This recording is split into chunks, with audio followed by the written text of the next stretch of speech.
अपर्णा का ये इंटरव्यू सुनने के बाद आप दोबारा भी सुनेंगे। नेताजी की बहू हूं, लेकिन योगी महाराज मेरे लिए महान हैं। और महाराज जी की जहाँ तक बात है, मैं हृदय से उनका बहुत आदर करती हूँ और वो हम सब के लिए पूजनीय हैं, वंदनीय हैं, बड़े हैं। राजभर 3 तलाक और हिजाब पर अपर्णा का बेबाक बयान। लोगों का क्या हुआ ये आपने भी देखा, आप एक वरिष्ठ पत्रकार हैं। इसके बारे में अपर्णा यादव को नहीं, जनता मेरे लिए बहुत चिंतित रहती है। मंत्री बनने से पहले अपर्णा यादव ने उन सभी सवालों का जवाब दिया जिसका जवाब आप सुनना चाहते हैं। मुलायम से लेकर अखिलेश यादव पर खुलकर बोली, राजभर को क्यों बताया अभद्र। सुनिए अपर्णा यादव का सबसे बेबाक इंटरव्यू। अपर्णा यादव ने खुद को शेरनी बताया था, अब सुनिए शेरनी वाला पूरा बयान।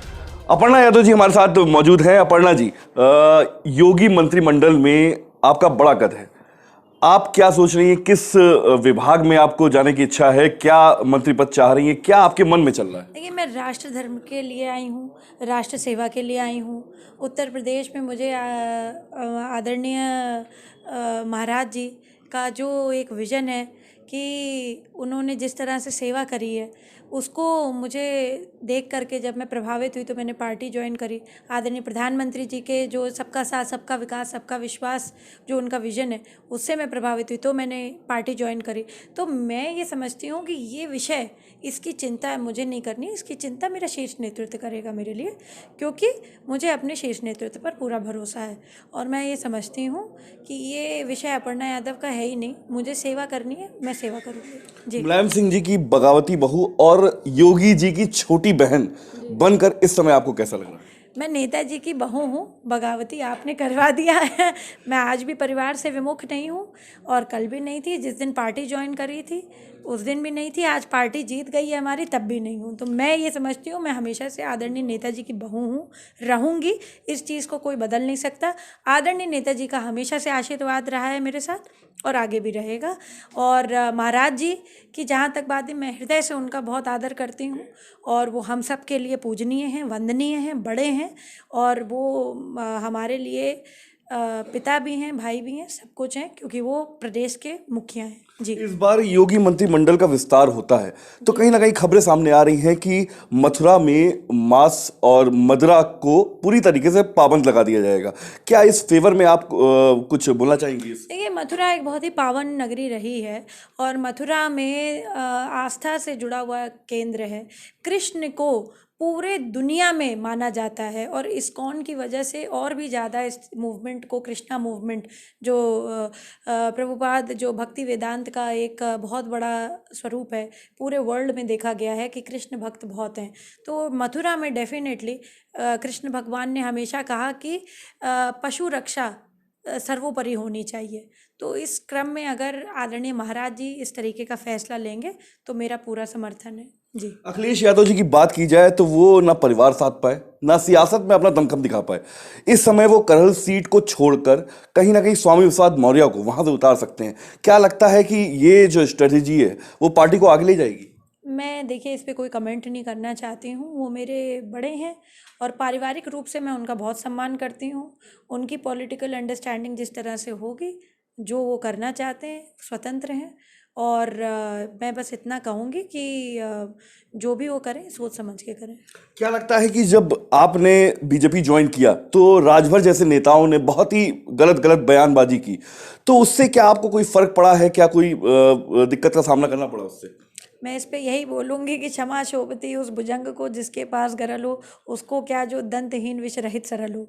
तो ठीक है, अपनी अभद्र टिप्पणी जो उन्होंने करी ये उनके संस्कार हैं, ये उनका व्यक्तित्व है और ये अपने संस्कार और व्यक्तित्व की वजह से बोलता है।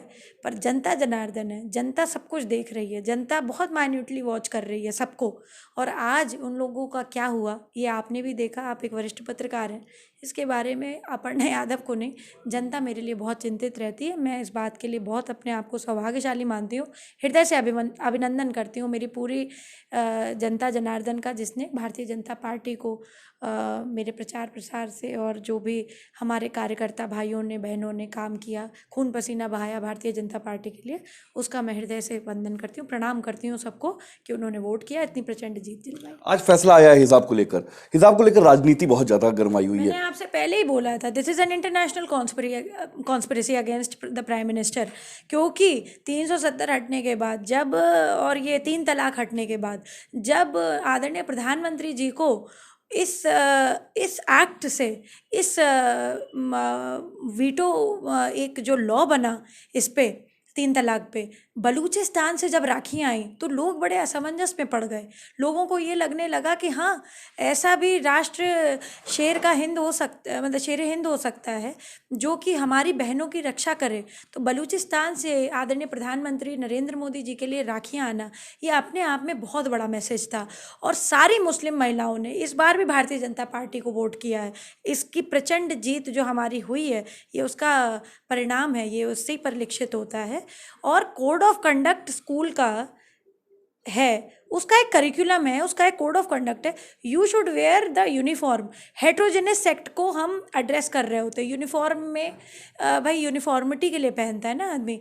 पुलिस में हम हिंदुओं के यहाँ भी इतना पल्ला चलता था पहले, राजा राम मोहन जैसे आए।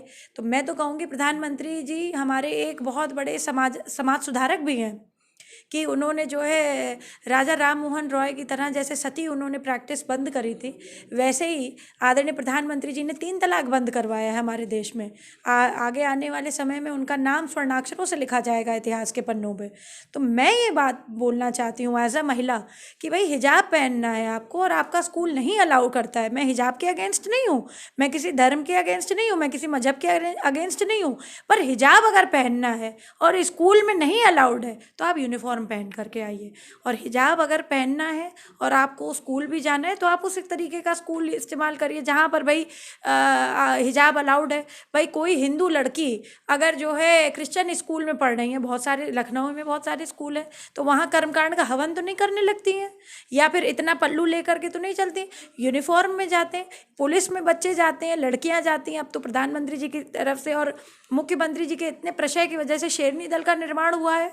मैं वो बच्चे यहाँ तो नहीं इतना हिजाब करके जाती हैं या इतना पल्लू करके तो नहीं जानती हैं। तो मैं ये समझती हूँ विमेन एम्पावरमेंट पे भी एक ये बहुत बड़ा स्टेप है।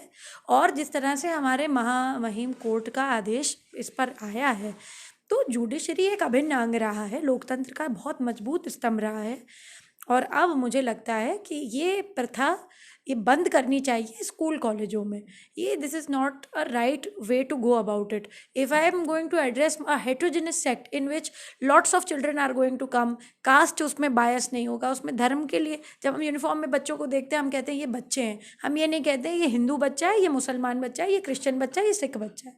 तो ये इस चीज़ को हटाने के लिए यूनिफॉर्म जरूरी है। मैम, आखिरी सवाल करना चाहूंगा, आप मंत्रिमंडल में मंत्री पद की दावेदार हैं, मंत्री बन जाती हैं, तो क्या नेताजी का आशीर्वाद लेने आप जाएंगी? देखिए, मैं जो भी कुछ अच्छा काम होगा मैं उसमें नेताजी का आशीर्वाद लूँगी।